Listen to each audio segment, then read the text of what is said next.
पर्ची ले लीजिए और अंदर ले लीजिए जल्दी से। ये आपको ये पहले से ही अवसर मिल गया ताकि हम समय पर इस लाभ से कोई वंचित न रह जाए। चलो चलो बच्चों, जल्दी से, तेजी से चलो, तेजी से निकल चलो, जल्दी से।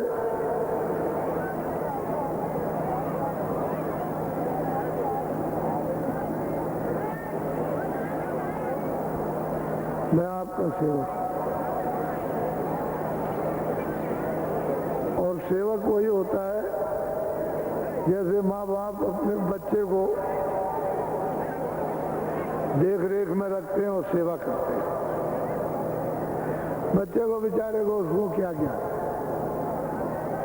लेकिन मल है, मूत्र है, ये है, वो है, नहाना धोना, उस बच्चे की ऐसी हिफाजत और सेवा करते हैं। ऐसे ही महापुरुष आते हैं, उस सेवक ही होते, पक्के शुद्ध सेवक होते हैं। और ये सेवा करते हैं क्यों कि जीव तो अनाद काल से जन्म जन्मांतरों से गंदा हो गया। इतनी गंदगी या किसी चीज में बदबू नहीं है जितनी बदबू मनुष्य के कर्मों में है। उसकी सफाई करते हैं पक्के सेवक। ना वो महात्मा हुए ना होंगे, ना आगे होंगे ना हुए, वो सदा चिरकाल से सेवक बन के काम करते हैं। अब आप उनको जो चाहो सो, वो तो पत्नी का काम, पत्नी का भाव है। वो अपने पति को पति कहती है, परमेश्वर कहती है, ईश्वर कहती है, वो तो उसके भाव है, वो तो आपके भाव। वो महात्मा नहीं, वो नहीं कुछ कहते, उनका ये भाव ही नहीं। चलो चलो बच्चों, जल्दी से। आप सब भाई बहन इसे जन समुदाय पर ध्यान रखेंगे। ये एक आपको अलौकिक है, ये मानव स्वरूप इस समय पर जो आपको देखने को मिल रहा है, यह अलौकिक है। इसके संसार से तुलना मत कीजिए। इसमें उतना ही संसारी काम जितना आपको दायित्व दिया गया। खेती का, दुकान का, दफ्तर का काम, अपनी अपनी जिम्मेदारी उसको पूरा करो। ऋषियों मुनियों ने प्राचीन से एक व्यवस्था बनाकर आपको जिम्मेदारी दे दी। अब हम उस जिम्मेदारी से अलग होते हैं तो कोई ना कोई आकर के कहता है भाई जिम्मेदारी तो निभा दो। जितना तुम्हारा काम मनुष्य के नाते उतना कर दो। जब आप समझ जाओगे तो अपनी जिम्मेदारी निभा देते हैं, और जिम्मेदारी निभाने में कोई तकलीफ नहीं। और इसको फर्ज और कर्तव्य नहीं समझोगे तो सब तकलीफ। कमर में तकलीफों की रस्सी बंध जाती है, आप खींचते रहो खींचते रहो, फिर ये जाने वाली नहीं होती। इसलिए अपना दायित्व, अपना कर्तव्य ये समझकर ऋषियों मुनियों ने हमको एक छोटी सी गृहस्थी में दे रखा है, और हमारा ये अब यह है कि हम पूरा करें, तो उसी को पूरा करना है। सब ठीक हो जाएगा, और इसे पूरा नहीं करोगे कुछ नहीं ठीक होगा। चलो चलो बच्चों, जल्दी से, देर मत करो। चलो चलो चलो मैदान में सब आ जाओ।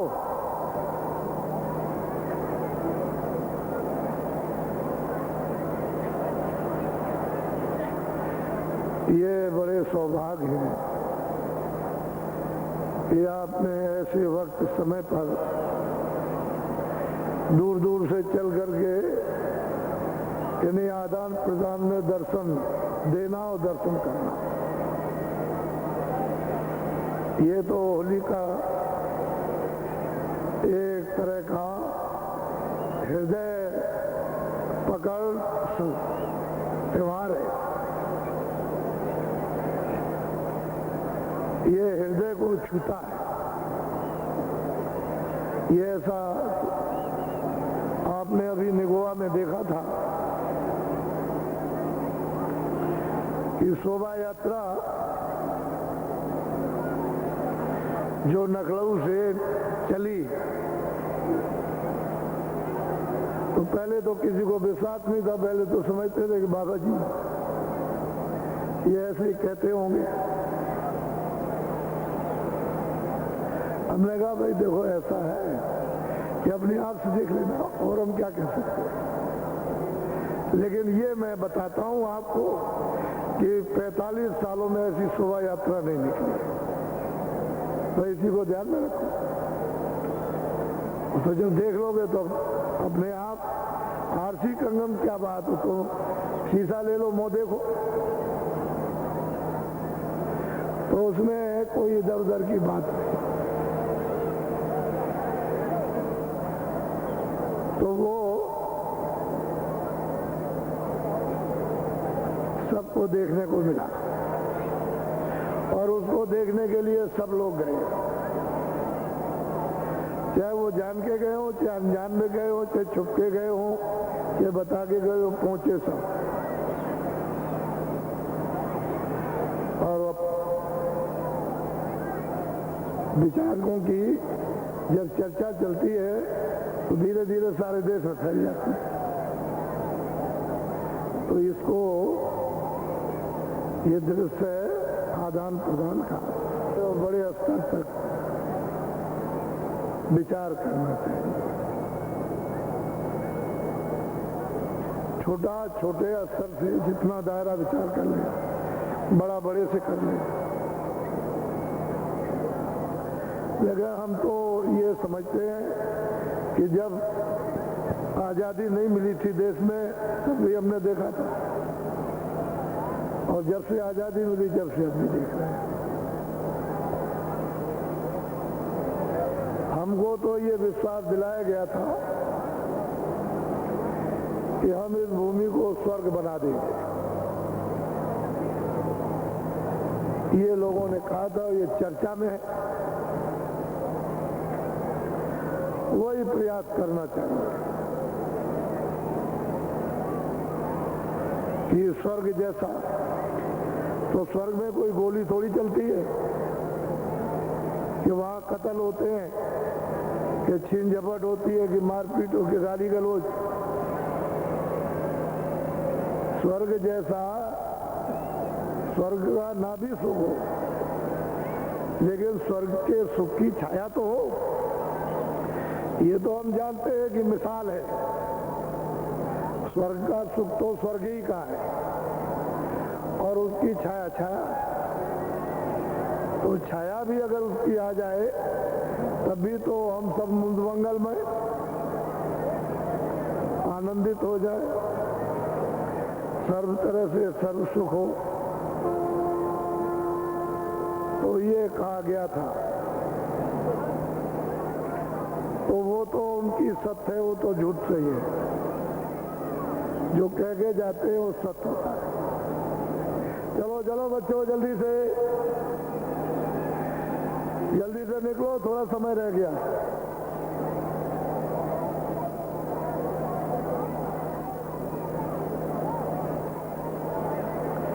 चलो चलो,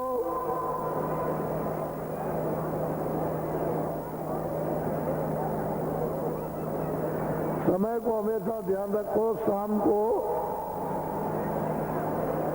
4:30 बजे के पहले आपको यहाँ पहुंचना। इसका ध्यान रख के चल देना कि भाई हमको पहले पहुंचना है।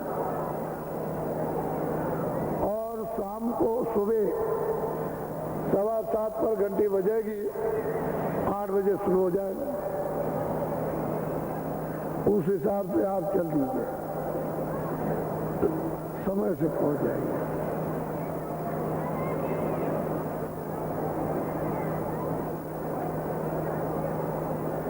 चलो चलो आगे जाओ मैदान में, थोड़ा और रह गया, थोड़ा ही सा। तेजी से जाओ, तेजी से बच्चों।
जय गुरुदेव नाम किसका।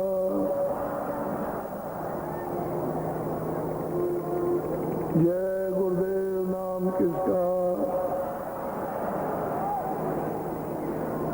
जय गुरुदेव नाम किसका।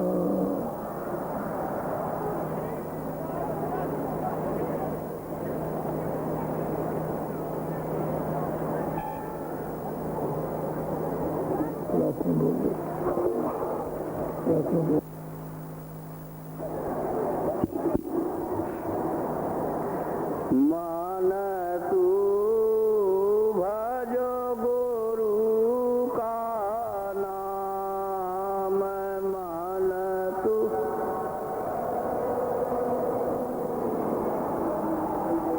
हाँ मान तू भजो गुरु का नाम।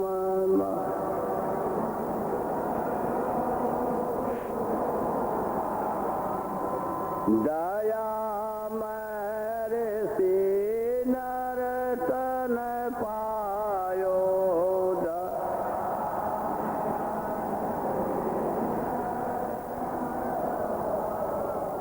माते करना अभिमान,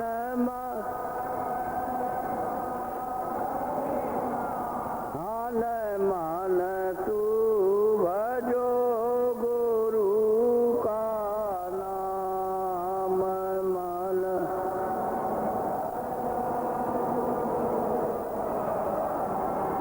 एक दिन खाली पड़ा रहेगा, एक दिन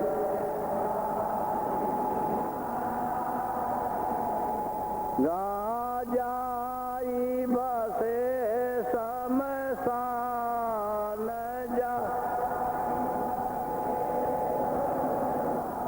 हन मान तू भजो गुरु का नाम, मान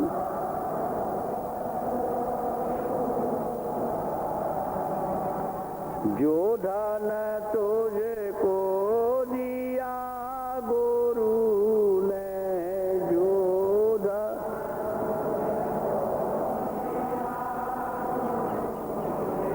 इससे कर कछु काम,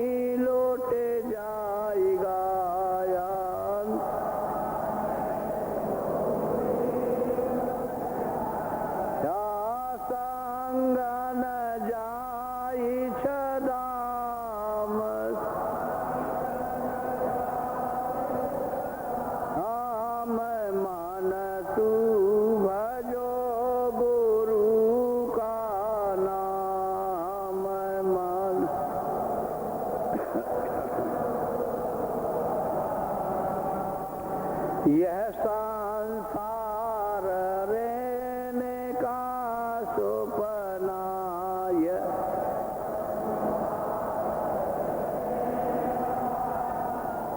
लाया किया बेसरामया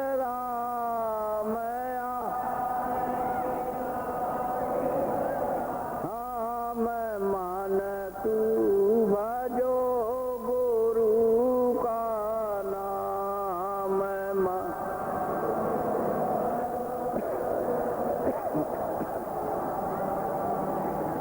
चारे देना के संगी सब है चा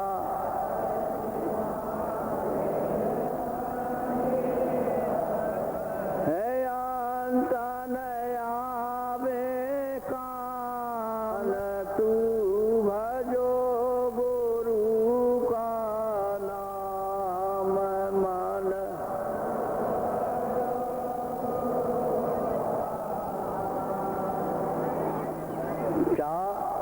ताते चेत करो सत्संगते ता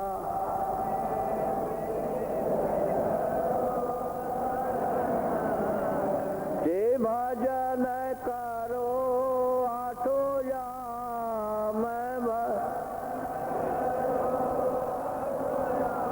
हम मान तू भजो गुरु का नाम मान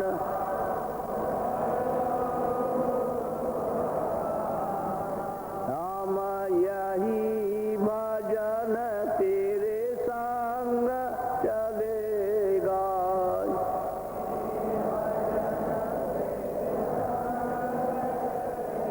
गा पावेगा राम पा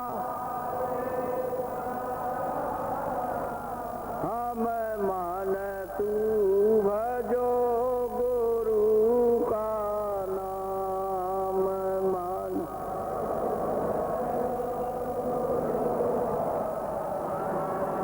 दया मेरे सते गुरु से लेकर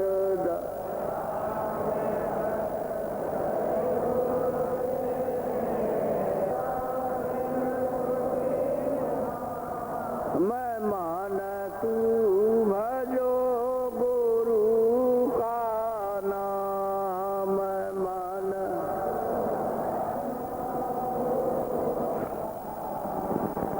काल कर्म से बंधन छूटे का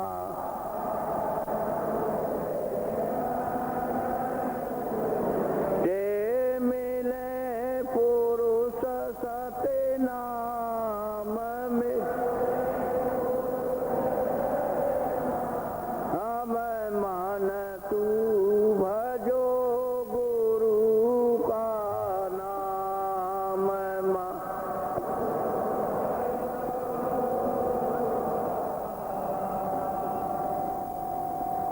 जय गुरुदेव। श्री चेतावनी इन जीवों के लिए, हे मन तू कहाँ फंसा हुआ है? ये देख रहा है कि ये क्या है? ये धोखा हो जाएगा। यहाँ तेरा कुछ है नहीं। तूने अपने आनंद को, अपने स्थान को छोड़ दिया, तो यहाँ क्या करना है? इसमें फंसा है। तो उसको समझा रहे हैं कि अरे मन, गुरु का दिया हुआ नाम, जो मालिक का भेद, सनातन आत्माओं के आने का रास्ता और वापस अपने घर में जाने का वो रास्ता, उसका भेद गुरु दे दे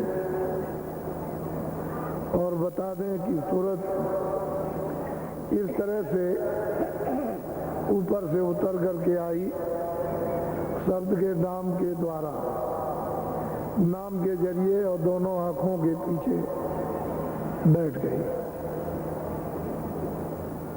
और इसको अधिकार कर्मों का मिल गया।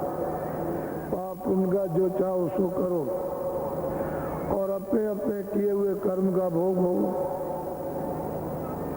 तब से मन भी गंदा हो गया और जीवात्मा भी गंदी, इंद्रियां भी गंदी हो गई, अंतःकरण भी गंदा।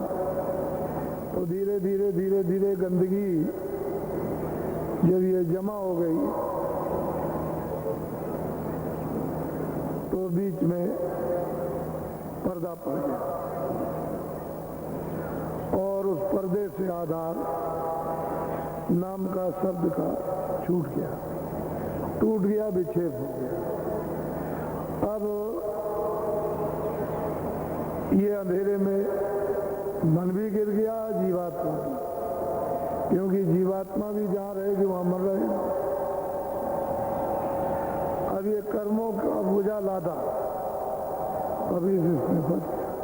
वो कहते हैं कितने जुगों जन्म हो गए तुझे यहाँ भटकते भटकते, तो अब की बार चेत जा, जाग जा, किसी महापुरुष के समीप निकट जाकर थोड़ा सत्संग सुन ले, तो तुझे वापस अपना घर, अपना स्थान मिल जाएगा आनंद का। और जब तक तू वहां नहीं जाएगा ये मन, तब तक तुझे यहाँ कुछ मिलेगा नहीं, भटकता रहेगा। मन तो वापस अपने आनंद में, प्राणों का प्राण भंडार में, चित्त का चित्त भंडार में, बुद्धि का बुद्धि भंडार में, इन सब के अलग अलग भंडार हैं, वहां से जीवात्मा के साथ लगाएंगे। जब ये जीवात्मा प्रारंभ में सतलोक से भंडार के रूप में उस नाम से, उस शब्द से उतार कर लाई गई, तो ये एक मसाला है मन का, चित्त का, बुद्धि का। तो ये जब कपड़ा पहनाया गया तो उस मसाले को साथ लगा दिया। मन कोई चेतन नहीं है, मन जीवात्मा नहीं, मन एक मसाला है, बुद्धि एक मसाला, चित्त एक मसाला है। लेकिन जब ये सूरत उतारी गई और इसको जब वो कारण कपड़ा पहनाया, पहले तो कोई कपड़ा नहीं था, तो ब्रह्म स्थान पर इसको कपड़ा पहना दिया और उसी के साथ उस कपड़े के लिए लगा दिया। वही इसका भंडार, तो इसको दे दिया कि ये नीचे जाना। तो सूरज के साथ और नीचे उतरी, तो सूक्ष्म लोक में जब आई तो एक मोटा कपड़ा पहना दिया, उसके साथ प्राणों को लगा दिया। फिर उसके साथ में और नीचे उतर के आई लिंग लोक में, तो फिर एक और नीचे मसाला लगा दिया। अब जब मृतलोक में आ गई तो इसने मोटा कपड़ा पहन लिया। ये पंच भौतिकी कपड़ा, ये शरीर पांच तत्व, इसको पहरा दिया गया। तो जब ये आई थी तो पवित्र निर्मल थी, मन भी निर्मल, बुद्धि भी निर्मल, चित्त भी निर्मल, सब निर्मल। जिस स्थान पर दोनों आंखों के पीछे बैठी हुई है, मध्यभाग में, उसको हृदय कहते हैं।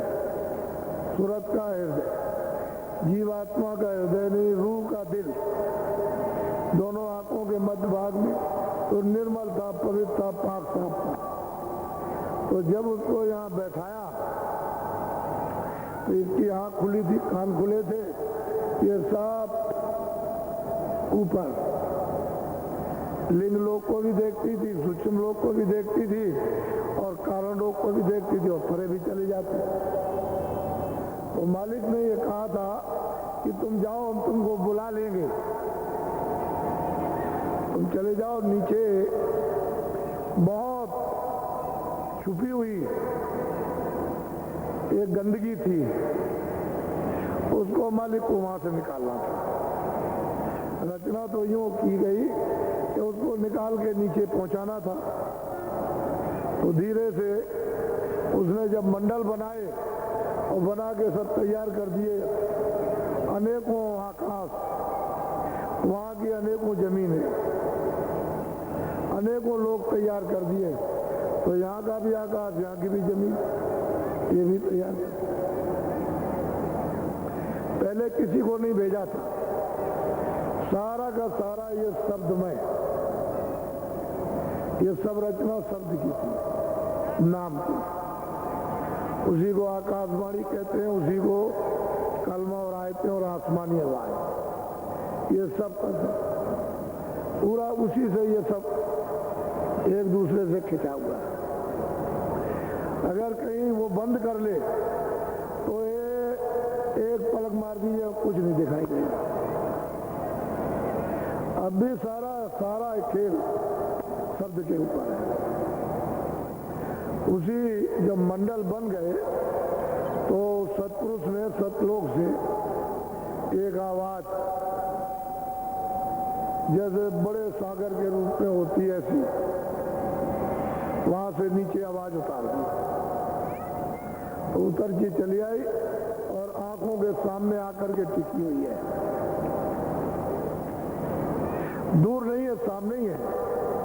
तो सुरतों को पहले तो उतारा नहीं, पहले तो उतार दिया इनको, माया को, यानी ईश्वर को, ब्रह्म को, पार ब्रह्म को, महाकाल को, इनको उतार दिया और इनके साथ एक एक अर्धांगिनी लगा दी। प्रकृति है, माया है, शक्ति है, वो उतार दिया। और इनका एक ठेका कहां पर बनाया, जहां कारण शरीर, वहां इनका एक स्थान, फिर सूक्ष्म शरीर का एक स्थान, फिर लिंग शरीर का एक स्थान, फिर स्थूल शरीर का एक स्थान बना करके और इनको लाके सबको बैठा दिया, उतार दिया। उसी आवाज पर सब ठहरे हुए और कितने युगों तक बैठकर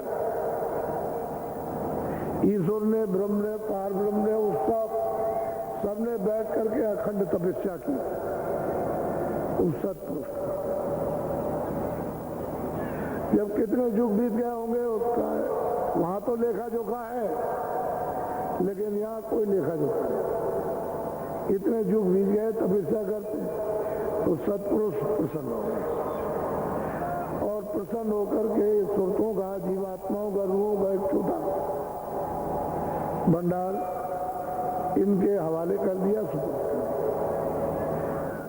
कहा कि अच्छा तुम चाहते हो कि रचना हो तो जीवात्माओं के बगैर कोई रचना बैठ नहीं सकती, कोई नहीं हो सकती। तो जीवात्मा आएंगी तभी रचना होगी।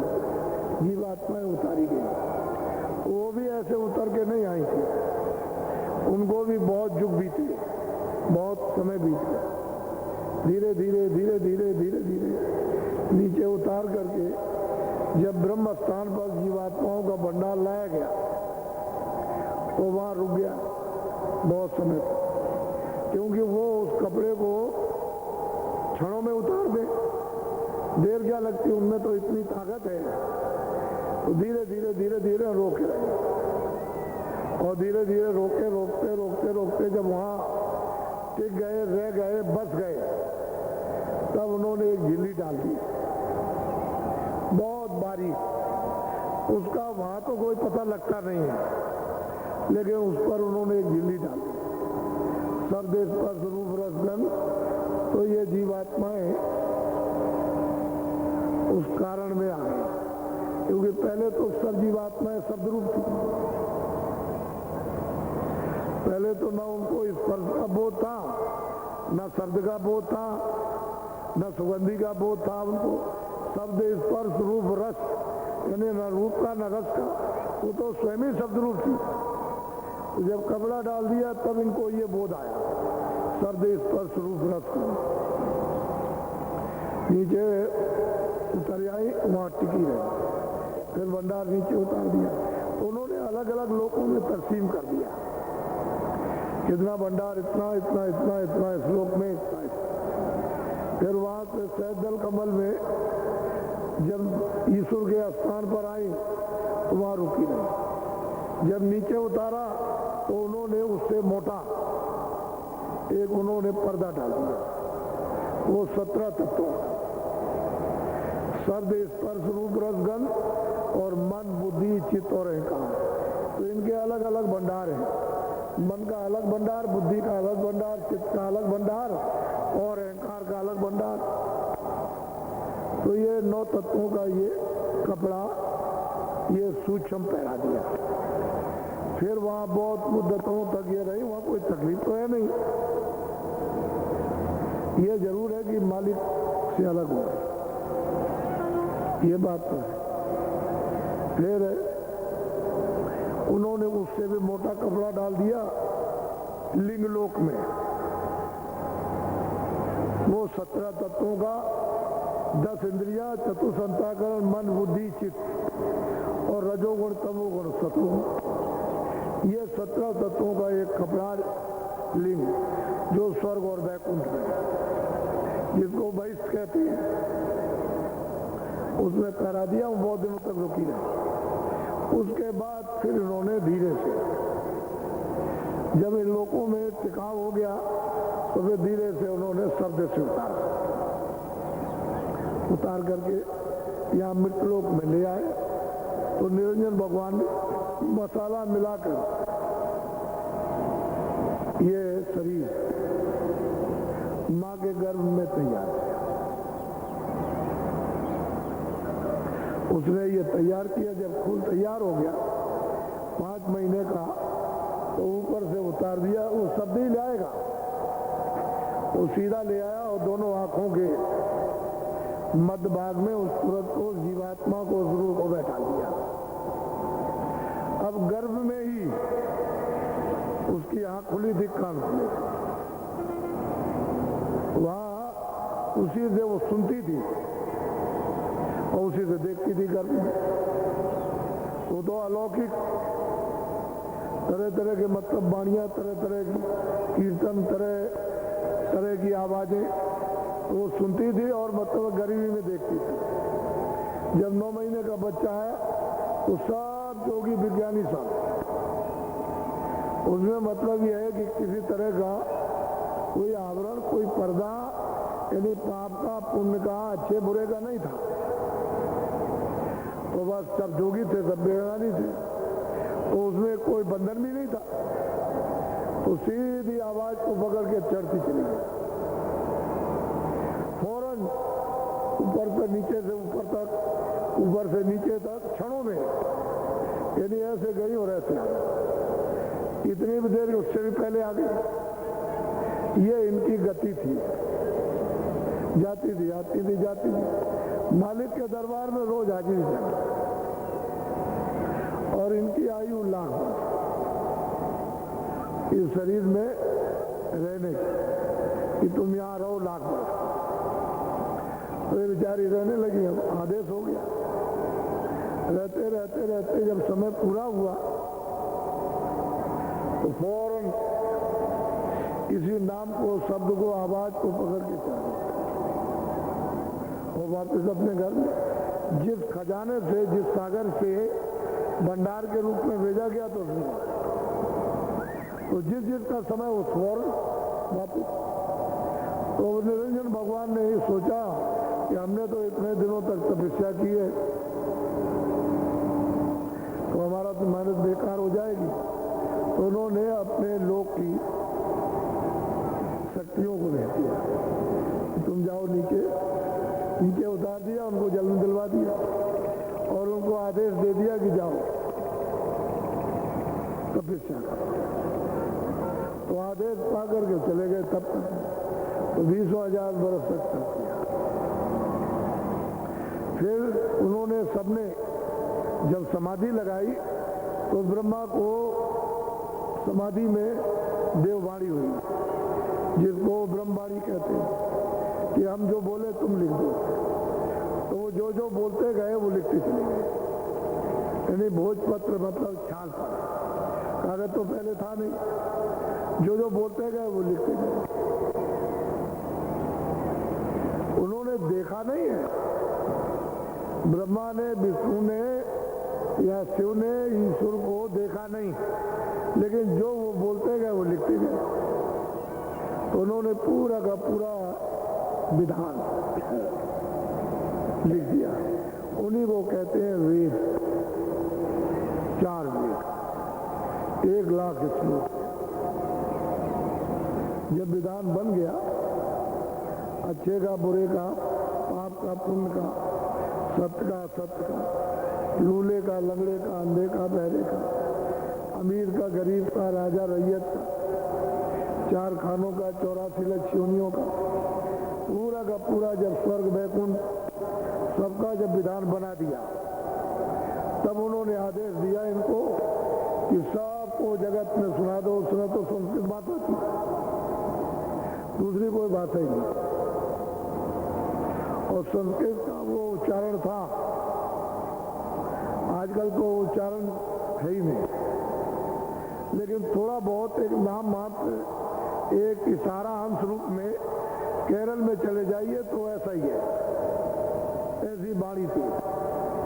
उसमें कुछ समझ में नहीं, तो जो जीवात्माएं जगी हुई थी वो समझती थी।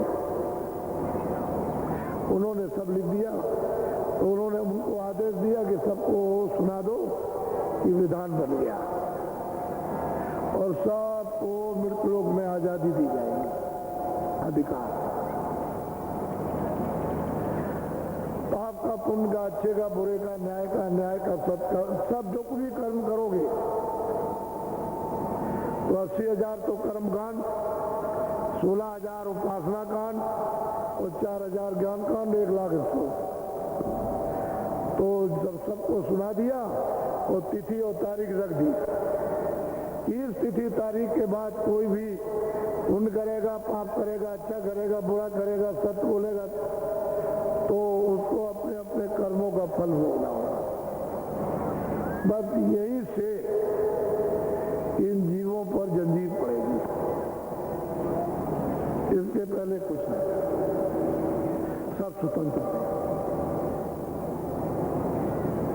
किसी तरह का कोई आग्रह नहीं, कोई रुकावट, ऊपर जाने में कोई रुकावट नहीं। सुरतें जाती नहीं सब मंडलों में, चाहे वो स्वर्ग लोक हो, चाहे वो मतलब है कि ब्रह्मांड लोक हो, चाहे पार ब्रह्मांड, सब में चली जाती थी और ऊपर चढ़ जाती थी, चली जाती। कोई किसी का बंधन रोक टोक थी नहीं किसी की। जैसे जो छोटे छोटे राज हैं, कानून हटा दिया जाए, कोई भी यहाँ आ सकता, वहाँ जा सकता, तो आप जाइए, चाहे कोई। लेकिन कोई ऐसी परिस्थिति आ जाए तो बंधन लगाने के अब नहीं जा सकते हो आप, अब तो आपको पासपोर्ट लेना पड़ेगा। तो इसी तरह से उन्होंने विधान बना करके और फिर उन्होंने कहा कि नहीं, अगर ऊपर जाना तो आप पासपोर्ट लीजिए, आपने ये पुण्य किया, ये पाप किया, उसका आप फल लीजिए। तो मतलब ये तो जीव बेचारे क्या करें, अधिकार पा गए, अधिकार तो आपको पूरा है, उसमें कोई कमी किसी तरह की नहीं है।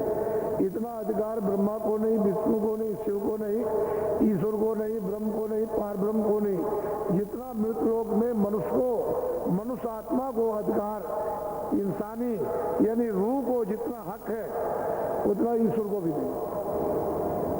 कितना बड़ा अधिकार आपको मिला है अब भी, लेकिन आपने अपने अधिकार का दुरुपयोग कर दिया, तो यहीं से बेड़ी पड़ेगी। और यही से मतलब है 84 का रास्ता, नरकों का रास्ता, जन्म मरण का, पशु पंछी में जाना, कीड़े मकोड़े में जाना, नरकों में जाना, अपने किए हुए कर्म की सजा पाना, तो यहीं से हो जाएगा। तो फिर आप क्या करें, अपने अधिकार का दो। अब इसको कोई बताने वाला तो है नहीं कि भाई तुम्हारा बहुत बड़ा अधिकार है और तुमने उसको ऐसा कर दिया। अब अपने अधिकार का उपयोग करो। अब ये काम आप मत करो, बुरा भी छोड़ दो, अच्छा करो, बुरा मत करो, फिर बाद में अच्छा भी छोड़ देना, उसको साफ करो, इसको भी करो। तो मन बुद्धि चित्त पहले तो निर्मल थे, कोई इन पर गंदगी न बुद्धि पर, न मन पर, न चित्त पर, न अंतःकरण पर कुछ गंदगी न जीवात्मा पर। शुद्ध साफ थे, अब गंदे हो गए। मन भी गंदा, बुद्धि भी गंदी, चित्त भी गंदा, अंतःकरण और जीवात्मा भी गंदी हो गई। तो कहते हैं कि भाई अब तो बुरा छोड़ो, ये बुरा है और ये अच्छा है। बुरे से दुख मिलेगा और अच्छे से सुख मिलेगा। पहले तो ये समझ लो कि हमको बुरा नहीं करना, इससे दुख मिलेगा। हम वो काम क्यों करें, वो कर्म हम क्यों करें कि जिससे हमको दुख मिले। तो महात्मा आकर के बता देते हैं, बच्चा ये बुरा काम, इससे दुख है, तकलीफ है, लूले हो, लंगड़े हो, अंधे हो, बहरे हो, गरीब हो, सब कुछ बताएंगे, रोगी हो। ये काम अच्छा पुण्य का है, इससे सुख मिलेगा शारीरिक। तो आप जब समझ जाते हो तो बुरा काम नहीं करते हो, अच्छा। फिर महात्मा दे देते हैं युक्ति। जब तुम्हारा मन, बुद्धि, चित्त, अंतःकरण निर्मल हो गया, लो ये युक्ति ले लो सच्चे नाम की, ऊपर जाने की। वो युक्ति दे देते हैं, रास्ता उसका भेद बता देते हैं। वो कहते हैं सूरत को इस तरह से नाम के साथ जोड़ना। तो जोड़ने वाले भी वहाँ रहते हैं। अगर वो नहीं रहेंगे तो गठबंधन कोई नहीं कर सकता। वहाँ रहेंगे, जीवात्मा और नाम का गठबंधन करेंगे। कहते हैं उसके साथ जोड़ो चलो। वो है नाम जहाज, नौका, उस पर सवार हो जाओ तो नाम जहाज पर चढ़ाए का जीना पार होता। कहते हैं कि वो महात्मा, महापुरुष जो आते जाते हैं उस पर सवार करके तुमको इस भवसागर रूपी नदी से, इन्हीं चारों शरीरों से, कहते हैं पार होता है। जब आप नाम से जुड़ोगे तो पुण्य भी खत्म हो जाएगा, पुण्य भी सब ज्ञान रूपी, योग रूपी अग्नि में जल जाएगा। क्योंकि नाम में तो योग रूपी अग्नि है, वो तो ऐसा तेज प्रकाश है कि आग तो कुछ नहीं।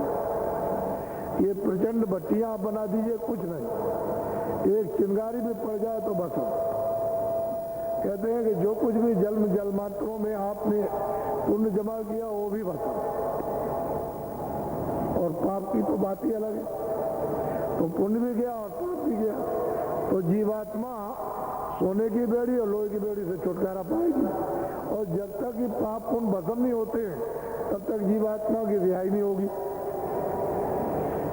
जन्म मरण के कारागारों से। तो इस वेद को महापुरुष जानते। ये जीवात्माएं कहाँ से आई, कहाँ की रहने वाली है, किस रास्ते से आई है, कैसे कैसे लाई गई, और अब ये यहाँ फंस गई तो अब कैसे यहाँ से वापस जाएंगी। तो बहुत मेहनत करते हैं, बड़ा प्रश्न। इसलिए कहते हैं कि यार भाई भजो गुरु का नाम। जब सच्चा नाम मिल जाए, कमाई किया हुआ सच्चा चेतन नाम, तो कहते हैं भजो, पकड़ लो। भजने का मत भगो, मतलब इसको पकड़ो और भागो यहाँ, उसी को कहते हैं भजो। भजने का शब्द सीधा भागो। कहते हैं नाम पकड़ो, यहाँ से निकलो, अपने घर में चलो। ये आपका घर नहीं हो तो जीवात्माओं की जमीन तो ऊपर है, यहाँ जीवात्माओं की जमीन नहीं है। ये तो इन जड़ शरीरों की जमीन है यहाँ। चाहे पशु हो, पंछी हो, चाहे आदमी हो, उसकी जमीन यहाँ। लेकिन रूहों की जमीन जीवात्माओं की नहीं है, वो तो ऊपर है। इसलिए ये घर आपका नहीं, ये परदेश है। और जब तक इसका बोध न कराए, आपको सत्संग में ये न सुनाया जाए, तो आप तो इसी को सबको समझते हो कि यही सब कुछ। ये कुछ नहीं, ये अपने हाथ में कुछ नहीं पड़ेगा, राख है, ऐसे रहेगा। पहले तो समझते हो सब कुछ है, नहीं कुछ। उसे क्या मिनट लगेंगे, जैसे ही समय पूरा हुआ और उसने वहां हुक्म दिया कि चलो सिपाहियों, ये वारंट ले जाओ, समय पूरा हो गया, मकान से जल्दी निकालो, खाली करो। तो बस इतनी तेजी से वो आवाज लगा के दौड़ते हैं, बस पहुंच गए। तो आवाज पहुंची कि वो पहुंचे, तो जैसे आवाज मिली तो वैसे अंधे बहरे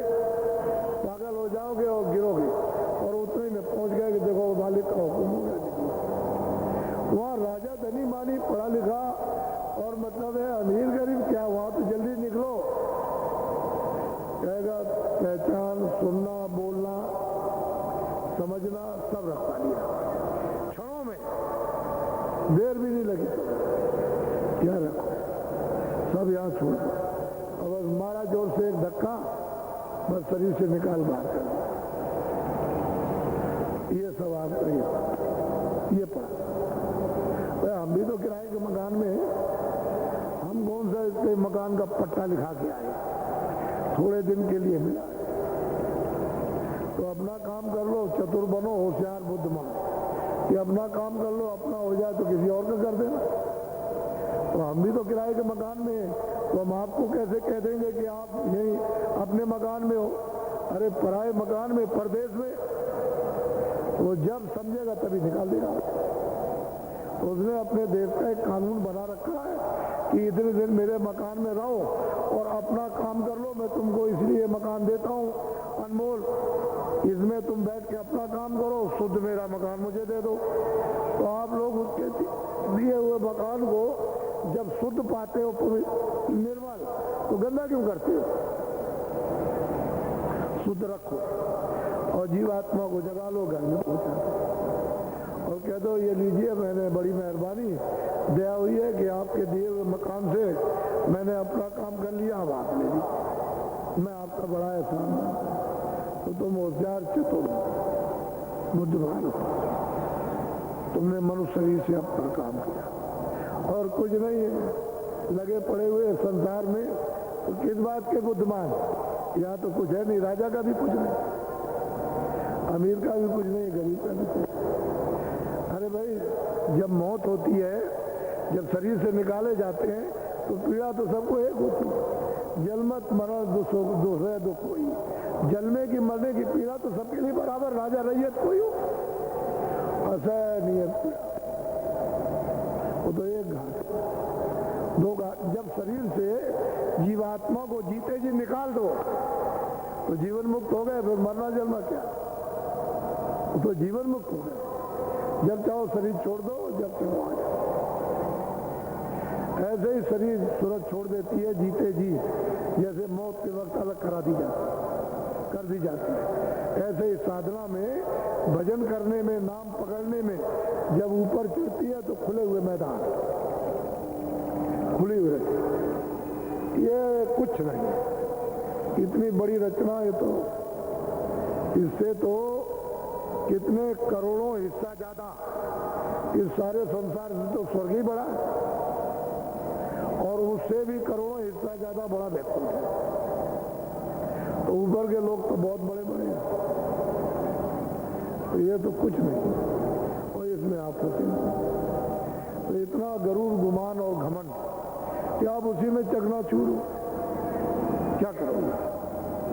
लेकिन सही बात तो यह है कि धोखा हो जाएगा, यहाँ आपका कुछ कोई साथी नहीं। जितने साथी बना लिए सब जवाब दे देंगे और तुमसे घृणा करेंगे, समझ, और तुम अकेले हो जाओ।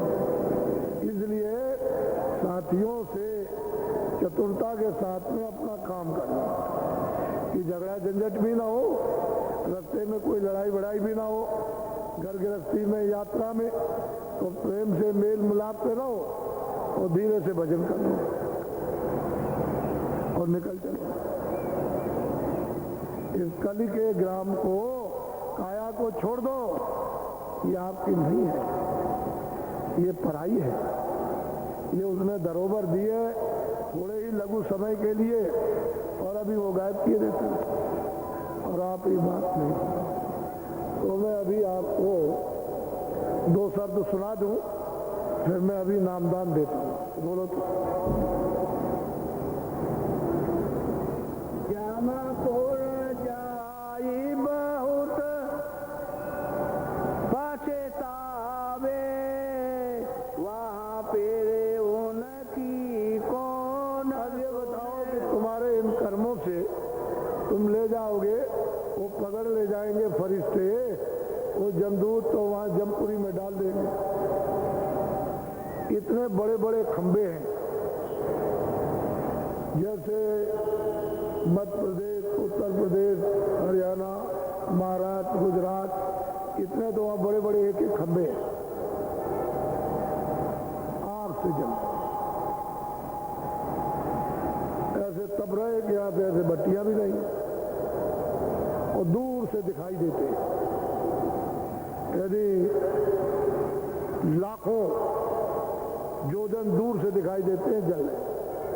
कहते हैं कि जब जमपुरी में जब वहां पर पकड़ के ले जाएंगे, डाल देंगे और उन खम्भों से जब जलाएंगे, लिपटाएंगे तो हाय हाय करोगे और कौन आए तुम्हारा रक्षा, कौन बचाएगा।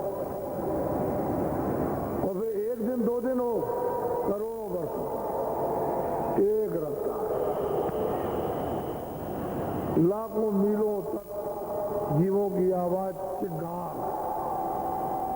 ये जब साधन करते, जब सूरज मनुष्य रूपी मकान में जागती, आंख खुलती है, तीसरी कान खुलते हैं तो कानों से आवाज सुनती और आंख से देखती, दिव्य आंख, तीसरी आंख से ज्ञान चक्षु। ये 2 आंखें चर्म चक्षु, इनसे वो दिखाई नहीं दे सकता।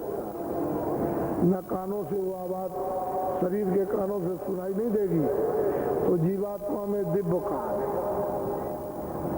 और जीवात्मा में दिव्य आंख है और जीवात्मा में दिव्य नाक है।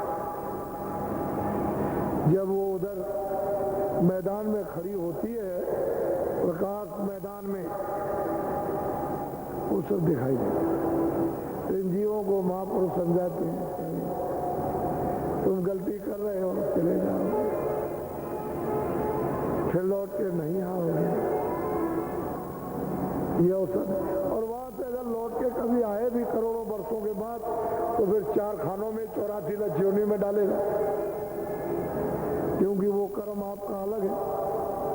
तो कितने यहाँ घूमते हो जाएंगे, 4 खाने, अंडज, पिंजर, उखमज, स्थावर, अगर पेड़ों में आपको कर दिया तो हजारों वर्ष खड़े रहो जंगल में। बड़ा लंबा चौड़ा विधान है, आपको मालूम। तो महात्माओं को पता चला तो वो अति दया कर रहे, कृपा करते हैं कि जीव किसी तरह से बच जाए, उतना ही काम अपना करे जितनी जरूरत है, ज्यादा नहीं। अब ज्यादा तो अपना काम बना ले जिससे कि कुछ बिगड़े भी नहीं और काम भी हो जाए। बड़ी बुरी हालत, बहुत बोलो। जन्म जन्म 84 भोगे, यह शरीर फिर नाई। कहते हैं कि जलम जलम कितने युगों तक ये चारे जीव 84 योनि के भोग भोगते रहते हैं। वो तो सजा मिल गई, फिर ये मनुष्य शरीर नहीं मिलता। ये नहीं जो आप सोच रहे हो कि मर जाएंगे फिर मनुष्य शरीर पा जाएंगे, ये नहीं। इसलिए सोच के, समझ के, विचार के, थोड़ा सा कुछ सुनकर महापुरुषों के सत्संग बचे, उसको जरा सुनकर समझो तो जल्दी से समझ में आ जाए। और वो बड़ी सरलता से समझा देते, समझ आ जाती है उनके समझाने से। ऐसा नहीं है कि लंबा चौड़ा, धीरे से समझ जाता। अब अगर ये समझे ना होते तो यह क्या बात है कि समझ के आ गए, कुछ इनको समझ हो गई। अब वो बात नहीं है तो लोग कहते हैं कि भाई कुछ बात हो रही, ये तो कहाँ करते हैं, तो बात तो है ही बात। ये बात नहीं है, जो आप सोच रहे हैं उसमें कुछ नहीं है, ये सब धोखा, कुछ नहीं मिलेगा। अपना काम कर लो थोड़ा जीवात्मा का, यह हो मनुष्य जीवन। बोलो। साते घोरो सारा ने पकड़ ले, अब की तो सब काज सते। आपकी बार नर नारी, बच्चे बच्चियों, अगर कई महापुरुष मिल जाए ढूंढने खोजने पर, तो कहते हैं तुम बच्चे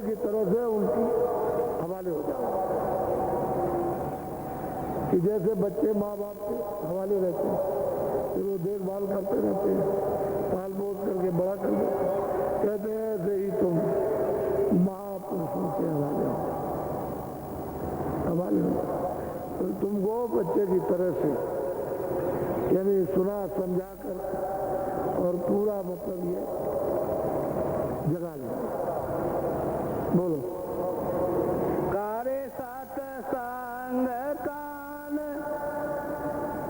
सत्संग माने ये कहना कान आंखें पीरी तो महापुरुषों का सत्संग सुनो, जो कहे उसको कहना मानो।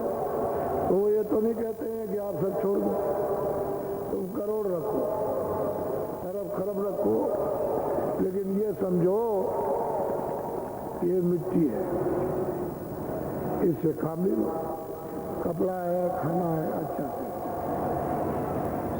मकान में रहो, झोपड़ी में रहो, लेकिन ये शरीर अगर छूटता है, इससे जीवात्मा निकाली जाती है, तो मिट्टी है, वो जो कहते हो पड़ा रहे, उसमें से और कुछ काम नहीं। जितना इसके काम लो लो उतना ही तुम्हारा, बाकी का बाहर वो आपका नहीं। ये समझ तो जाओ, कोई ये थोड़ी कहता फेंक दो। आप सुई की नोक मत फेंको और अरब खरब मत फेंको, लेकिन समझ तो लो कि सुई की नोक भी चलने वाली नहीं है, अरब खरब भी चलने वाली। ये तो बात समझ। तो इसके काम ले लो शरीर, इसको निरोगी बनाए रहो। क्यों रोगग्रस्त करते हो? निरोगी रखो। और इसमें जीवात्मा बैठी है, तो इसके द्वारा उसको जल्दी से जगा लो। तो क्या होगा कि महात्माओं के वचन मान लो, तो आंख और कान दोनों खुल जाएंगे। जीवात्मा की आंख भी खुल जाएगी, कान। अब गोस्वामी जी महाराज की जब आंख और कान खुले, तभी तो कहते हैं मोह विलोक राम मुस्काई, मैंने अपनी दिव्य तीसरे नेत्र से देखा इस तीन लोक के मालिक, जो तीन लोक का करता धरता उसका। मोह विलोक राम मुस्काई, तुरंत गयो मुखमाई। मैं उनके अंदर चला गया, उधर देखता हूं तो बड़े बड़े लोग, जिनकी कभी कल्पना भी नहीं की जाती कि ऐसे भी बड़े बड़े लोग होंगे। उधर माज सुन अंडज राया, देखूं बहुत ब्रह्मांड है, बहुत ब्रह्मांड और विचित्र विचित्र उन लोगों में रचना एक से। तो कहने का ये कि आंख और कान तेरे दोनों खुल जाएंगे, क्योंकि सत्संग सुन मान ले कि ये बुरा है और ये अच्छा। बुरे को नहीं करना, अच्छे करना, ये धाम है। ये ले, अब भज ले, यानी नाम को पकड़ ले। अब तेरे घाट पर आवाज आ रही है तो ध्यान दे करके जीवात्मा के कान से उसको सुन और पकड़ ले उसको और चढ़ चल। बिल्कुल आसान हो जाएगी। जैसे ही उसको पकड़ेगी और पकड़ करके सुनेगी, ले होगी सब। जैसे वो छुरछुरी होती है, सुनो, ऐसे ही मतलब ये शरीर से अलग हो जाए। तो कहते हैं आंख और कान तेरे दोनों बोलो।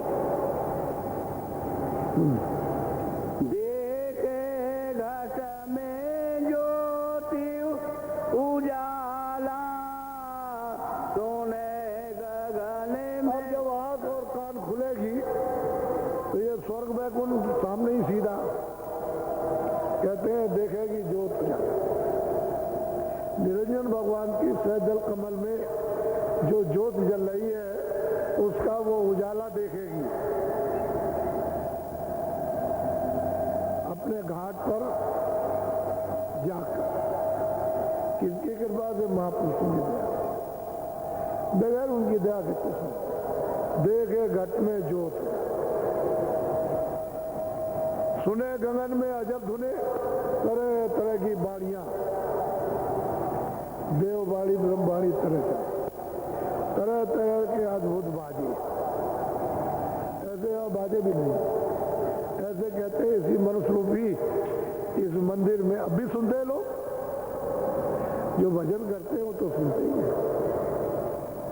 ऐसा नहीं कि सुनते नहीं, अभी सुनते हैं। और महात्मा जब से आए तब से बराबर इन जीवों को ये लाभ उनकी दया से मिलता है कि बड़ा सुलभ कर दिया, सीधा कर दिया, आसान। कहते हैं कि जब जोत उजाला चारों तरफ कोई अंधेरा ही नहीं, अंधेरा तो यहाँ है, वहाँ तो सूरज कभी निकलता नहीं ना डूबता, उजाला ही उजाला। तो कहते हैं उस उजाले में सुने गगन में अजब धुने, आश्चर्यजनक ऐसी आवाजें यहाँ कहाँ, यहाँ तो वो आवाजें नाम निशान को भी नहीं। वैसे उसका निशान बना लीजिए लेकिन वो है नहीं यहाँ। बोलो। सोन जाई तीर बेनी नावे हीरे मोती लाल। जीवात्मा जब ऊपर जाती है तो मतलब स्नान करती है ब्रह्म गंगा, वो तो प्रकाश की धारा है, इस जल की धारा तो है नहीं है, उसी शब्द में से अमृत उसकी धारा बह रही है। उसमें जब स्नान करती है साफ, जितना भी चारों शरीरों का मैल है, अपने अपने मंडलों का पर्दा है, सब साफ कर देती है।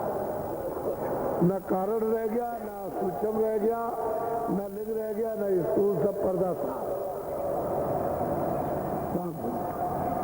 तो ये जीवात्मा घर में जाए, जब ये गंदगी रहेगी घर में कैसे जा सकते?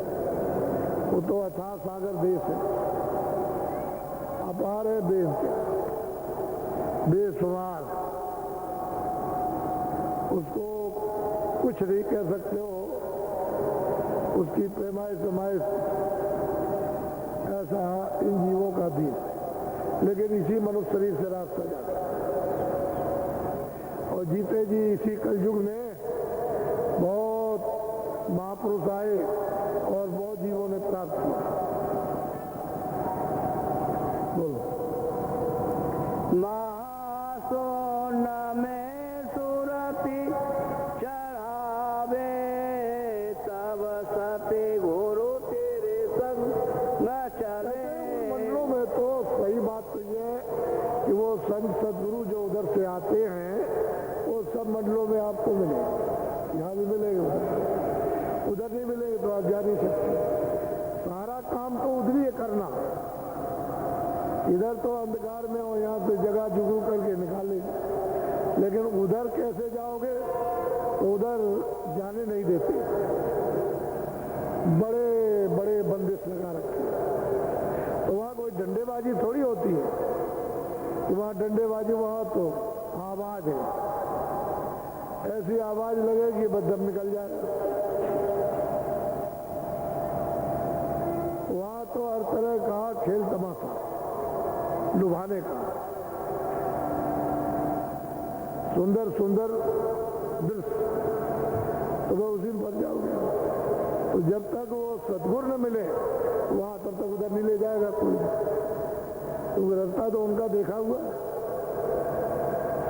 वो सीधी सड़क है, उसमें इधर उधर नहीं, उस सड़क उसी सड़क से उतार करके लाए गए और वही सड़क मिल जाए वापस जाने की स्थिति भी है। उसमें बड़ी आसानी है, जब टिकट मिल जाएगा, पासपोर्ट मिल जाएगा, तो रास्ते में आपको छेड़ाछाड़ी कोई नहीं करेगा। कितना जरूर पूछेंगे कि भाई झाड़ा दे दो हमको, तुम्हारे पास कुछ है तो नहीं।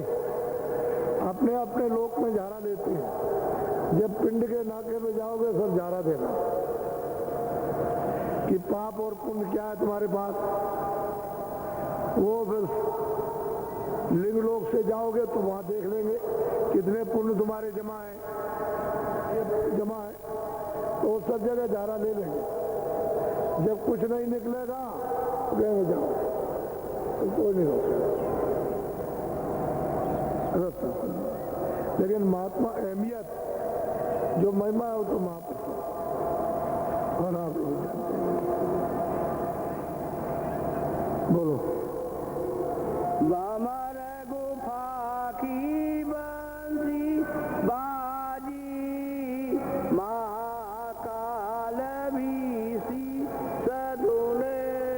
कहते हैं कि भाई और ऊपर चलो तो महाकाल पुरुष विराजमान है, उनके जाल से भी निकल जाओ तब तो फिर सच्चा साईं, सच्चा बादशाह, सच्चा पिता तो तब मिलेगा। ऐसे अभी तक सुनाई नहीं देता, कान खुल गए तो बस ये आवाज कुछ नहीं बाहर की, ये कण कण को आप तो बना दो एटम बम और सबको एक साथ छोड़ दो, इसमें आवाज कुछ है ही नहीं। ये इस तरह की रचना उस मालिक ने की है। लेकिन अब जीव इतने समय हो गया, इतना वक्त हो गया, इतने युग हो गए, इतना मैल चढ़ गया, इतना भूल गए कि आप उसको अपने मालिक को, अपने प्रभु को मानने को तैयार ही नहीं, बहुत दूर हो गए। अब किस किस को आप बना रहे हो, कुछ नहीं, कभी कोई इसको, कभी इसको, कभी इसको, कभी इसको, बनाते बनाते कितने युग बीत गए और आज तक छुटकारा नहीं हुआ। तो धोखा ही है। अरे भाई मेट अगर मालिक बन जाए, बादशाह बन जाए तो भूली हो गई, बादशाह तो कोई अब अलग है और मेट को ही मान लोगे, फिर मेट भी गायब हो गया। जो मजदूरों से काम लेता हो उसका भी पता नहीं, वो किसी को सौंप गया मजदूर को, मजदूरी को बनाने लगे आप कि तुम ही सब कुछ हो, वो भी फिर गायब हो गया। किस किस को आप बनाओगे, कोई नहीं मिला। अगर मिल गया होता तो निकल जाता, पार हो जाते। तो सब किताबें कहती हैं कि भवसागर रूपी नदी से पार उतरो, और रास्ता किताबें तो बताएंगी नहीं, तो महात्मा मिले तो बताए। किताबों में तो महात्माओं का अनुभव है, प्रमाण के लिए किताबें पढ़ते रहिए, उससे क्या होगा। जब तक वो महात्मा नहीं मिलेगा तब तक कुछ नहीं। किताबें रास्ता नहीं बताती, वो जगे हुए महात्मा आते हैं और आते हैं, फिर वो पेश कर देते हैं कि देखो इन्होंने प्राप्त किया, इन्होंने प्राप्त किया, इसी रास्ते से इन्होंने प्राप्त किया। तो अपने को विश्वास हो जाता है और जब अनुभव करने लगते हो तो सत्य हो जाता है, मोटी सीधी साबित हो। तो कलयुग में बहुत महापुरुष हैं 700 वर्षों के अंदर, और बड़ा काम किया उन्होंने जीवों के लिए, और बहुत जीवों को यही मनुष्य शरीर से बहुत आत्माओं को नर नारियों की पहुंचाया। थोड़ी आत्मा नहीं गई, बहुत गई। और रास्ता वही है, एक ही रास्ते से आए, किसी दो रास्ते नहीं है। जंगल में तो भूल में तो अनेक रास्ते हो गए, जब अंधेरा हो गया तो पता नहीं किधर जाओगे, लेकिन प्रकाश में तो एक ही रास्ता है। तो मैं अब आपको जरा सा नामदान दूंगा, लेकिन पहले उसके पहले ये समझा दूं, उसको आप समझ लो अच्छी तरह से। मोटी सी चीज, नामदान तो मैं देने जा ही रहा हूं, लेकिन ये जो आपके साथ ये क्यों आया, इसको सब लोग ये बात समझ लो, छोटे बड़े अमीर गरीब, कि इसमें नुकसान किसी का नहीं, आपको किसी को भी दंड नहीं मिलेगा, कोई अपराध नहीं लगा जाएगा किसी तरह का, कोई दंड नहीं, कोई अपराध नहीं, आपकी कोई बात नहीं कही जाएगी। तो फिर और क्या चाहिए आप, जब आप पर दंड नहीं, कोई अपराध नहीं, आपके लिए कोई बुरा भला नहीं, तो वो बात तो सबके हित की है। अब व्यवस्था गड़बड़ हो गई और लोगों को व्यवस्था यानी करना नहीं आया, तो वो तो व्यवस्था की बात है, वो तो भूल की बात है। तो भूल हो गई, लेकिन वो भूल हो गई तो हो गई, तो व्यवस्था होनी चाहिए, वो सोचा जाए जो व्यवस्था हो जाए। तो आप लोग कभी ऐसा मत सोच रखो कि ये जो भूम जोतकों की बात आई है कि शासन हम पर वही करेगा जो ब्याज हमें, इसमें खजाने का कोई नुकसान नहीं, और जो भी प्रांत में या सेंटर में कोई सरकार, उसको कोई नुकसान नहीं, और कर्मचारी अधिकारियों को कोई नुकसान नहीं। जब कोई नुकसान नहीं और आपको देना लेना कुछ नहीं, इन्होंने इन्होंने जो कर्जा लिया, मान लो 20,000, लोन पास हो गया या 2.5 लाख या 2 लाख पास हो गया, इनको 1,60,000 मिला। पास हुआ है 2 लाख, तो इनको ब्याज देना है 2 लाख और वापस कितना लौटाएंगे? 2 लाख, लेकिन मिला 1,60,000। तो ये दोनों तरफ से मारा गया भूम जोता, कि लेने में भी मारा गया और देने में भी। तो इसकी तो दुर्दशा है। और ये सच्चा यदि मतलब सेवक वफादार, भूम जोतक ये सच्चा सेवक और सच्चा वफादार है। और यही असली बात है जो मिट्टी में काम करता हो मजदूर है। ये दिल दिमाग से लगन के साथ ये मेहनत करता है, तो ये बेचारे परेशान हो गए। ये रोते आकर के चिल्लाते, तो मैं सुनते सुनते मुझे बहुत दिन हो गए। कोई ऐसा थोड़ी कि मैं इनके बीच में था नहीं, लेकिन ये सोच रहे थे कि अभी फायदा हो जाएगा, अभी हो जाएगा, अभी हो जाएगा, अभी हो जाएगा, और ये फंस गए। जो घर का भी था वो भी चला गया। तो हमने बहुत दूर तक, इन पेड़ों पर तो नोट फरता नहीं है कि अभी मतलब ट्रैक्टर के पहिए पस्त हो गए और मोटर टूट गया, जल गया, और ये मतलब ये है कि ये फट गया, तो ये फौरन तोड़ेगा और ले आएगा। जोर दौड़ के जाता है, बच्चियों के जेवर को उतरवा लेता, उसमें लगा देता। तो एक मुश्त रकम 10,000 कहाँ से आई इस भूम जोतक के पास? 5,000 किधर से आए? तो ये बेचारा बीमार भी हो गया, बच्चे बीमार, स्त्री बीमार। मेरे साथ में तो खड़े हो, तो इनकी आवाज को सुनो तो तुम विदीर्ण हो जाओगे। तो कहता महाराज हमने बहुत दवा की है, सब कुछ खत्म, अब मेरे पास तो कोई पैदावार है नहीं, और मेरे ऊपर इतना कर्जा है कि मेरा घर भी जा रहा और खेती भी जा रही, जो भी 2-4 एकड़ होगी वो सब नीलाम पर चढ़ गई।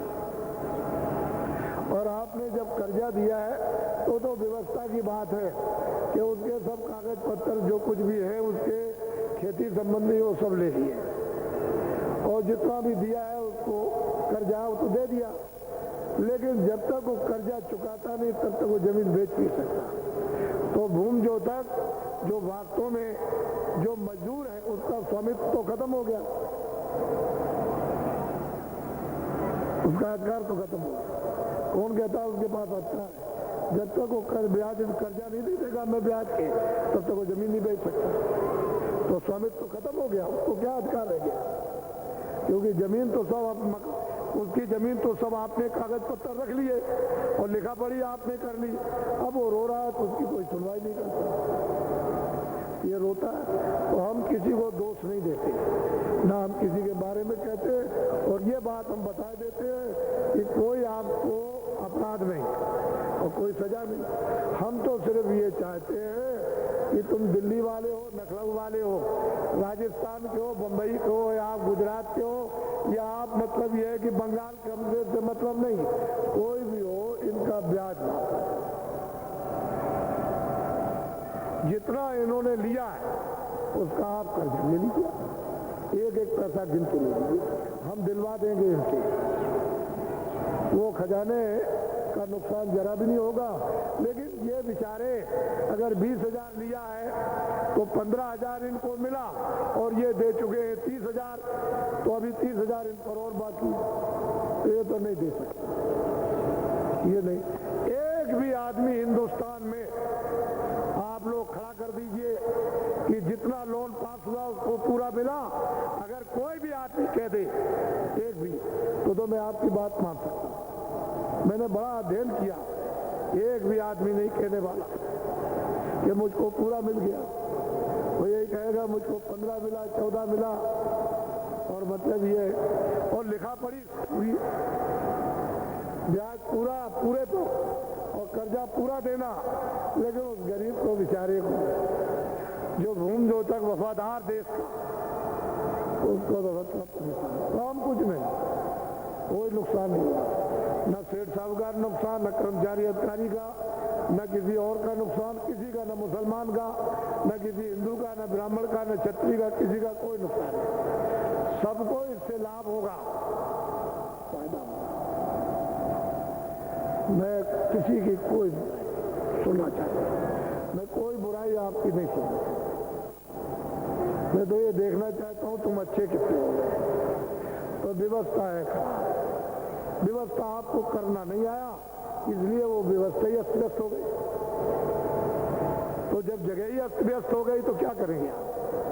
फिर कुछ नहीं समझ में आएगा, फिर आपकी समझ में आएगी। तो आप में से कोई भी,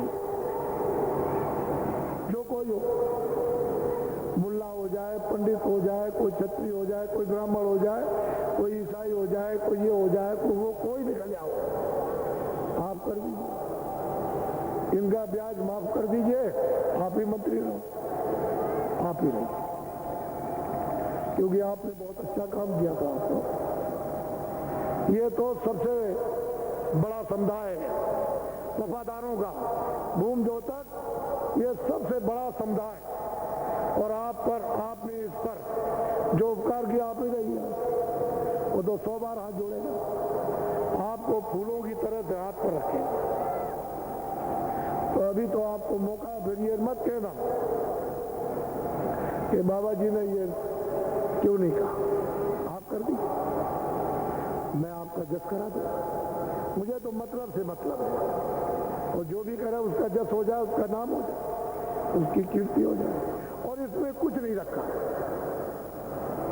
इसके करने में कुछ नहीं, ब्याज माफ करने में कुछ भी नहीं लगेगा। पहली योजना ये है, ये सबसे गरीब है, इससे बड़ा गरीब तबका और कोई है नहीं।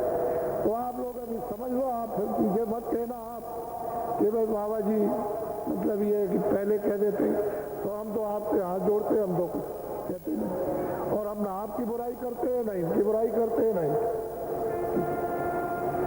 लेकिन ये आवाज चल पड़ी, इसको आप थाम नहीं सकते, कोई इसको थाम नहीं सकता, क्योंकि ये सबकी आवाज है। अगर इनके पास नहीं रहेगा तो ये बड़ी तबका वाला जनसमूह बाजार में किससे सामान ले आएगा? दुकानदार सामान लेके दुकानों में बैठे रहेंगे, इनका भी नुकसान हो जाएगा। जब सामान नहीं बिकेगा तो कारखानों में क्या करेंगे बनाकर, वो वहां स्टॉक हो जाएगा तो वो भी नुकसान, बनाने वाले का भी नुकसान, बेचने वाले का भी नुकसान, क्योंकि बड़े समुदाय के पास तो ये पैसा है नहीं।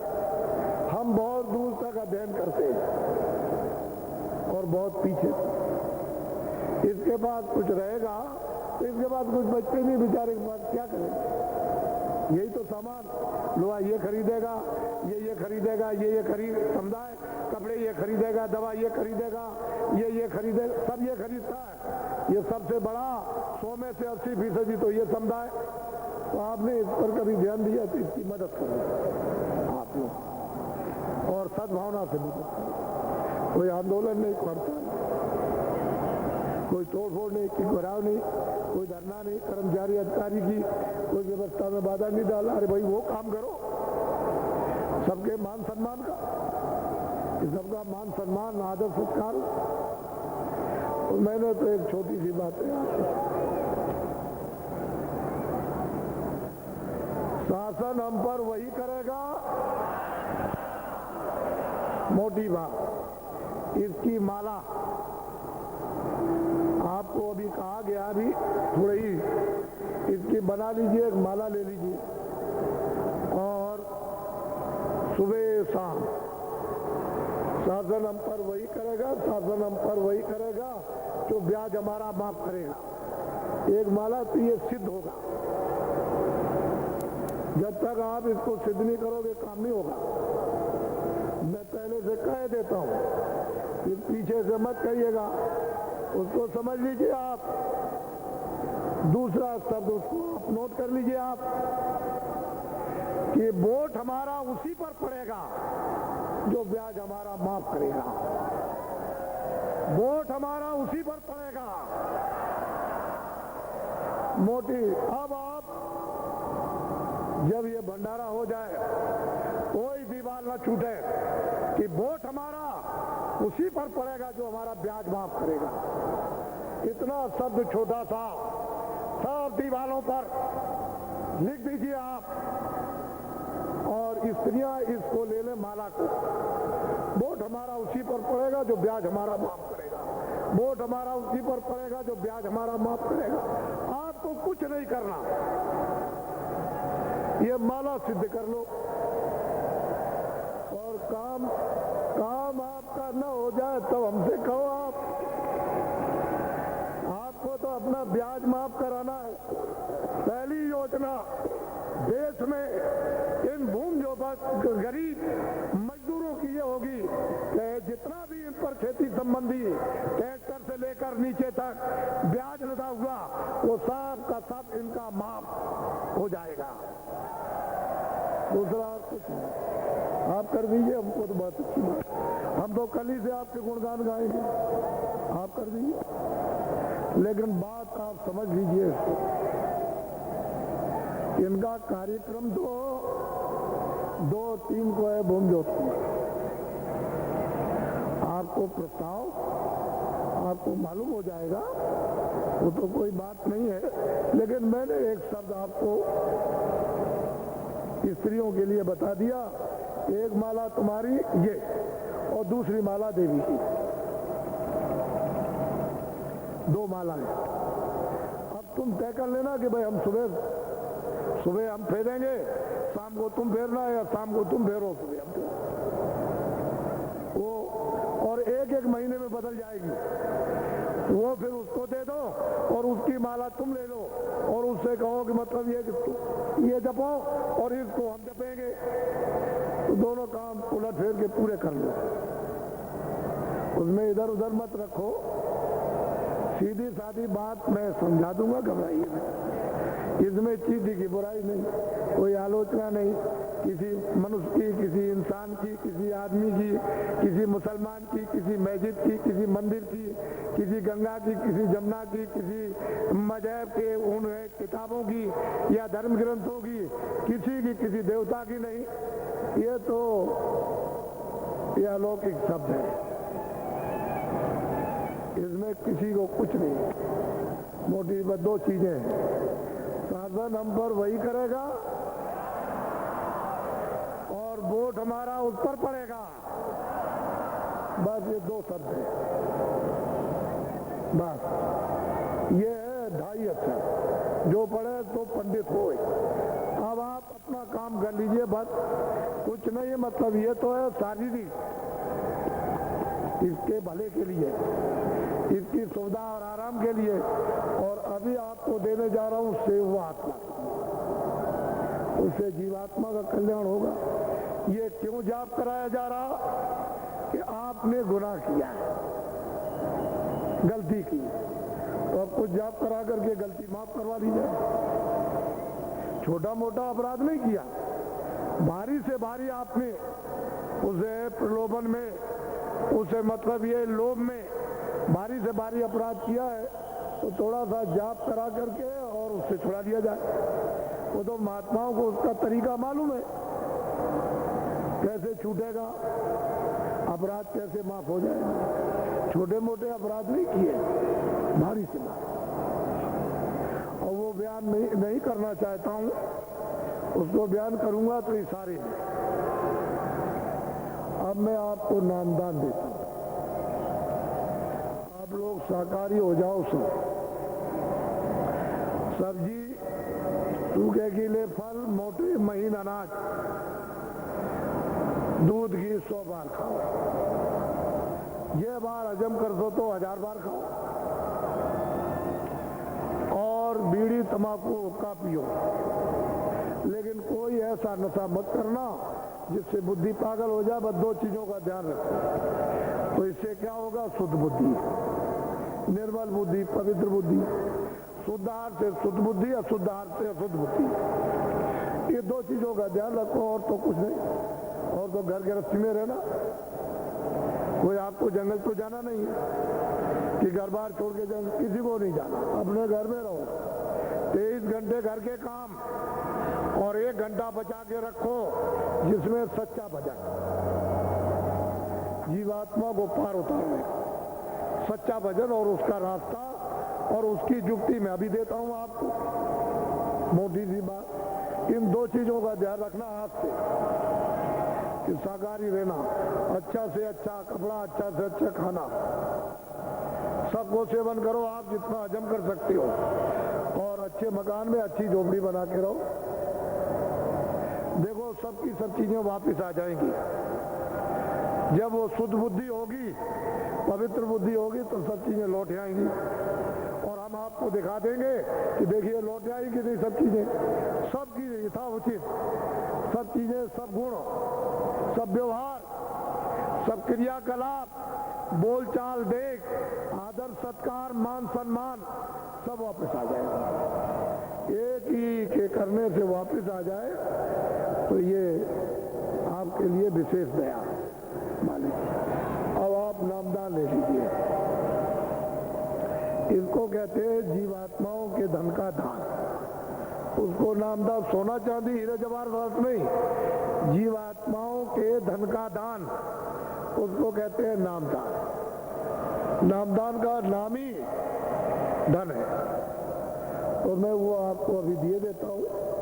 जो भगवान का नाम बोलूंगा सब लोग एक साथ एक आवाज में बोलना, आगे पीछे नहीं, और नाम का शुद्ध उच्चारण करना, अशुद्ध नहीं। जो नाम बोलता जाऊंगा उसी नाम को शुद्ध बोलिएगा, अशुद्ध नहीं। जब मैं चुप हो जाऊंगा तो आप चुप हो जाओगे, लेकिन आवाज बाहर निकालना, अंदर अंदर नहीं कि अंदर अंदर मुंह बंद किया और अंदर अंदर बोलो, श्वास पर नहीं, आवाज निकालना। तो ये पता चलेगा कि शुद्ध बोल रहे हो कि शुद्ध बोल रहे हो, तो उसको ठीक कर लिया जाएगा और फिर शुद्ध बोलने लगना। तो जो नाम बोलता जाऊंगा बोलते जाना, जब मैं चुप हो जाऊंगा तो आप चुप हो जाना। वहां इसको जल्दी याद करा दो, ये जरूरी है, जिम्मेदारी है, ताकि यहीं पर याद कर ले, कुछ यहाँ करने लगे तो घर जाकर के भी कुछ कर सकते हैं। बच्चे इसको ठीक करो, आवाज करता है। अभी मैं मंदिर के पास, अभी नए लोग आए हैं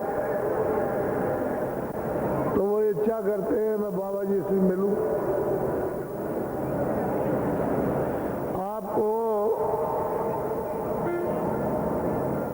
वो लोग या मंदिर के मैदान में आ जाएंगे तो मैं उनसे जल्दी में मिल लूंगा।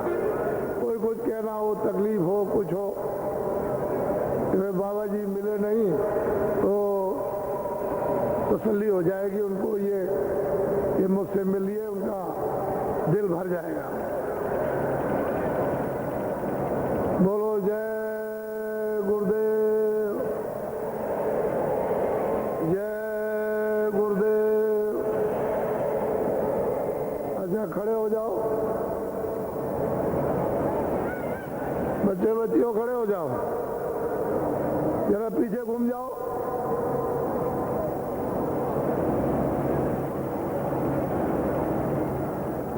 हम पर शासन वही करेगा, हम पर शासन वही करेगा, हम पर शासन वही करेगा। जो ब्याज हमारा माफ करेगा, वोट हमारा उसी पर पड़ेगा। हमारी तरफ घूम जाओ, कुछ नहीं करना है, इसको रमा करना। सीधा साधा मंत्र है, इधर उधर कोई कहीं मत देखो, अपने काम से काम। और जितना ही प्रलोभन, जितना ही मतलब है कि इसमें फंसोगे और नीचे चले जाओगे क्योंकि तकलीफ आ रही है, ये मत कहिएगा कि बाबा जी ने आगाह नहीं किया। सारे विश्व, ये जो अर्थ है रुपया पैसा डॉलर, चंडी मसाल लेकर के गायब करने जा रही है, ये तो आप इससे बचो, बहुत तकलीफ होगी तरह तरह की। इसलिए मतलब की बात जरूरी है, जो अपनी है उसे पकड़ने की